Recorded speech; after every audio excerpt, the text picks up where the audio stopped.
Assalamualaikum warahmatullahi wabarakatuh. Halo semua, bagaimana kabarnya? Semoga sehat selalu. Teman-teman, namaku Putri Nur Aini dari Institut Ummul Qura Al-Islami, jurusan Manajemen Pendidikan Islam.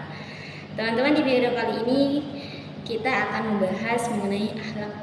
Sebelum ke pembahasan, jangan lupa untuk like, subscribe, and comment demi kemajuan kita bersama.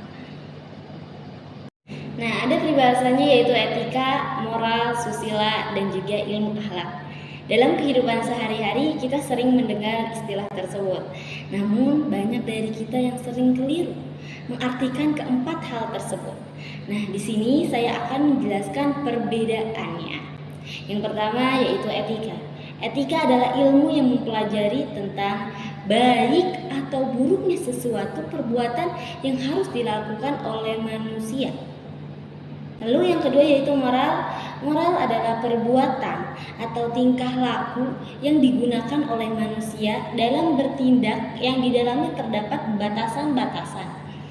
Batasan-batasan yang terbentuk oleh adat istiadat suatu daerah. Lalu yang selanjutnya yaitu susila. Susila adalah upaya untuk membimbing suatu masyarakat sesuai dengan nilai-nilai dan norma yang berlaku di masyarakat. Dan yang terakhir adalah ilmu akhlak. Ilmu akhlak sendiri adalah ilmu yang mempelajari sifat-sifat manusia sejak lahir. Sekilas menurut pengertian dari keempatnya, hal tersebut adalah sama. Namun sebenarnya bila dikaji lebih dalam akan menimbulkan persamaan bahkan perbedaan yang dalam. Indonesia dikenal dengan sebagai sebuah negara yang menjunjung tinggi sopan dan juga santun dan etika dalam kehidupan. Hampir di setiap daerah selalu menekankan seseorang untuk memiliki akhlak yang baik saat menjalankan aktivitas sehari-hari. Maka tidak heran apabila pendidikan di Indonesia juga senantiasa mengajarkan, menanamkan nilai-nilai akhlak dan juga etika. Yang dimaksud dengan sumber ajaran akhlak adalah yang menjadi ukuran baik dan buruk atau mulia dan tercela. Sebagaimana keseluruhan ajaran Islam, dasar sumber akhlak adalah Al-Quran dan juga Sunnah. Hal ini ditegaskan Allah Subhanahu wa taala dalam Al-Qur'an. Wa innal laka la ajrun ghairu mamnun wa innaka la'ala khuluqin 'azim. Artinya, dan sesungguhnya bagi kamu benar-benar pahala yang besar yang tidak putus-putusnya, dan sesungguhnya kamu Nabi Muhammad benar-benar berbudi pekerti yang agung. Surat Al-Qalam ayat 3 sampai ayat 4. Lalu ada yang namanya konsep baik dan buruk dalam ajaran akhlak, etika, dan juga moral. Di dalam diri manusia ada dua potensi, ada potensi baik dan ada potensi buruk. Ada akhlak baik dan juga ada akhlak buruk. Ada beberapa aliran untuk menentukan standar baik dan buruknya seseorang. Yang pertama yaitu aliran idealisme. Aliran ini memandang bahwa kebenaran yang hakiki tidak dapat dilihat melalui panca indera semata. Karena baik dan buruk itu dapat dipengaruhi oleh pembawaan manusia sejak lahir ke dunia. Kemudian, banyak beberapa aliran dalam menentukan keinginannya, kecuali bila Allah yang menghendaki. Yang pertama, yang kedua yaitu aliran Ahlus Sunnah wal Jamaah merupakan reaksi dari aliran Mu'tazilah yang menganggap bahwa dalam memecahkan masalah hanya dengan filosofinya saja dan tidak dibandingkan dengan teologi. Maka lain halnya dengan aliran Mu'tazilah. Aliran Ahlus Sunnah wal Jamaah banyak yang menggunakan sunnah Nabi dan juga menentukan sesuatu itu baik atau salah dan lebih mendahulukan nasnya baru kemudian akal yang menjelaskannya. Lalu selanjutnya aliran tasawuf. Menurut aliran tasawuf, nilai baik dan buruk sesuatu itu bisa dilihat dari perasaan bahagia. Pengertian baik dari segi bahasa adalah terjemah dari kata khair dalam bahasa Arab atau good dalam bahasa Inggris. Lois dalam kitabnya Murajid mengatakan bahwa yang disebut baik adalah sesuatu yang telah mencapai kesempurnaan. Lalu pengertian buruk dalam bahasa Arab, yang buruk itu dikenal dengan istilah syarr dan diartikan sebagai sesuatu yang tidak baik, yang tidak seperti yang seharusnya atau tidak sempurna, dalam kualitas di bawah standar, kurang dalam nilai. Lalu pengertian etika. Etika dalam Kamus Umum Bahasa Indonesia, etika diartikan sebagai ilmu pengetahuan tentang asas-asas akhlak atau moral.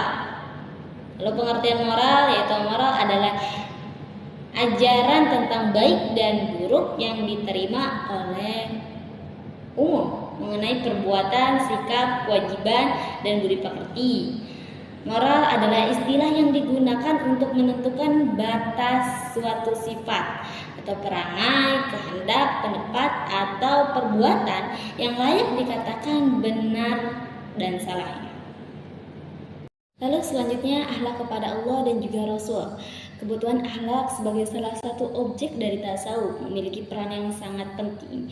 Sebagaimana salah satu visi diutusnya Nabi Muhammad SAW, kehidupan untuk memperbaiki akhlak manusia.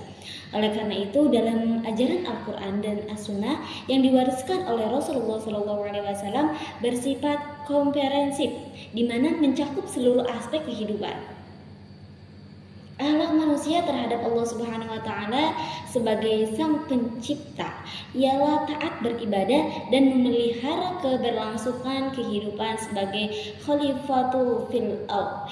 Adapun akhlak manusia terhadap Rasulullah SAW yaitu menteladani kehidupan beliau dan melaksanakan ajaran Islam sesuai dengan perkataan, perbuatan, dan penetapan yang dicontohkan Rasulullah SAW. Lalu selanjutnya implementasi akhlak terhadap Allah. Tingkah laku dan sifat dari manusia kepada Allah Subhanahu wa Ta'ala yaitu dengan memuji Allah dengan penuh keyakinan, bertawakal, berserah diri kepada Allah Subhanahu wa Ta'ala, berbaik sangka kepada Allah bahwa yang datang dari Allah kepada makhluknya hanya kebaikan, dan beribadah hanya kepada Allah Subhanahu wa Ta'ala. Lalu selanjutnya implementasi akhlak terhadap Rasul. Adapun implementasi akhlak terhadap Rasul, salah satunya yaitu berakhlak mengikuti ajaran Rasul. Nah, dengan cara dapat diaplikasikan dengan mengetahui macam-macam akhlak kepada Rasulullah SAW. Yang pertama yaitu menghidupkan sunnah Rasul, dan yang kedua membaca sholawat kepada Rasulullah SAW dan juga para sahabatnya. Dan yang ketiga, kita dapat membaca hadis-hadis tentang kehidupan Rasulullah SAW. Selanjutnya yaitu akhlak terhadap diri sendiri dengan cara menyayangi diri sendiri dan berpenampilan sederhana, karena akan memicu orang lain apabila kita berpenampilan megah-megahan. Seperti firman Allah Subhanahu wa Ta'ala, dan sederhanalah kamu dalam berjalan dan lunakkanlah suaramu, sesungguhnya seburuk-buruk suara ialah suara keledai. Quran Surat Al-Luqman. Bersamaan dengan dilarangnya bersifat congkak, Allah juga memerintahkan untuk sederhana dalam berjalan dan tidak menghempaskan tenaga dalam bergaya, dan juga tidak melenggok-melenggokkan. Lalu selanjutnya yaitu ada yang namanya akhlak terhadap orang lain, seperti firman Allah Subhanahu wa Ta'ala, dan janganlah kamu memalingkan mukamu dari manusia karena sombong, dan janganlah kamu berjalan di muka bumi ini dengan angkuh. Sesungguhnya Allah tidak menyukai orang-orang yang sombong lagi membanggakan diri. Quran Surat Al-Luqman ayat 18. Oke teman-teman, ayat tersebut mengisyaratkan agar kita berbuat baik dan sopan santun dengan sesama manusia. Dan juga di dalam surat ini dilarang untuk memalingkan muka atau sombong pada teman-teman, saudara, ataupun yang lainnya. Dan selanjutnya akhlak terhadap anak.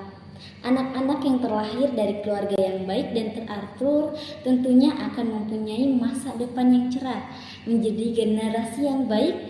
Sebaliknya, Apabila anak yang tidak terurus dan kurang kasih sayang, perhatian dari orang tua, kemungkinan besar anak tersebut menjadi generasi yang tidak sesuai dengan harapan bangsa, agama, dan juga keluarga.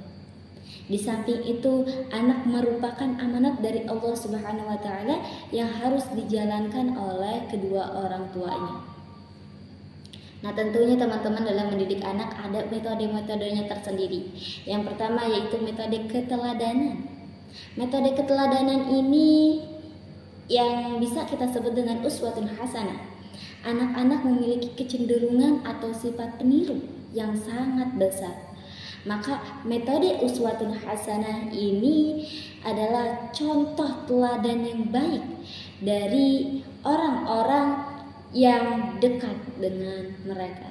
Jadi sebagaimana kita keluarga harus bisa mencontohkan hal-hal yang baik terhadap anak tersebut agar menjadi generasi yang madani. Selanjutnya, akhlak terhadap guru. Guru adalah salah satu pekerjaan yang paling mulia. Selain membagikan ilmu, guru juga ikut berperan dalam pembentukan karakter seorang anak, berguna untuk masyarakat ke depan. Lalu ada beberapa adab-adab terhadap guru yang perlu kita terapkan ketika menuntut ilmu. Yang pertama yaitu mendoakan kebaikan untuk guru. Dan yang kedua, tidak menggaduh di hadapan guru. Yang ketiga, menghormati hak guru. Dan yang keempat yaitu merendah diri di hadapan guru. Dan yang kelima, duduk bertanya dan mendengarkan dengan baik. Lalu yang keenam, bersabar terhadap kesalahan guru. Selanjutnya yaitu akhlak terhadap keluarga. Keluarga yang seimbang adalah keluarga yang ditandai oleh adanya keharmonisan hubungan atau relasi antara ayah dan ibu serta anak-anak dengan saling menghormati dan saling memberi tanpa harus diminta, dan juga memberi kasih sayang terhadap satu dengan yang lainnya. Adapun sikap yang harus dimunculkan oleh setiap anggota keluarga kepada keluarganya yaitu yang pertama bertanggung jawab, yang kedua bekerja sama, dan yang ketiga disiplin. Lalu selanjutnya ada akhlak terhadap saudara. Yang pertama yaitu menutup aib saudaranya, dan yang kedua hak dan kewajiban muslim. Salah satunya yaitu ketika kita bertemu kita mengucapkan salam. Yang ketiga mendamaikan perselisihan. Yang keempat memaafkan saudaranya. Bagaimana teman-teman? Apakah teman-teman semua paham? Apabila ada yang perlu ditanyakan, silakan tulis di kolom komentar. Semoga kita semua dapat menjunjung tinggi akhlak terhadap Allah, Rasul, dan juga insan. Terima kasih. Wassalamualaikum warahmatullahi wabarakatuh.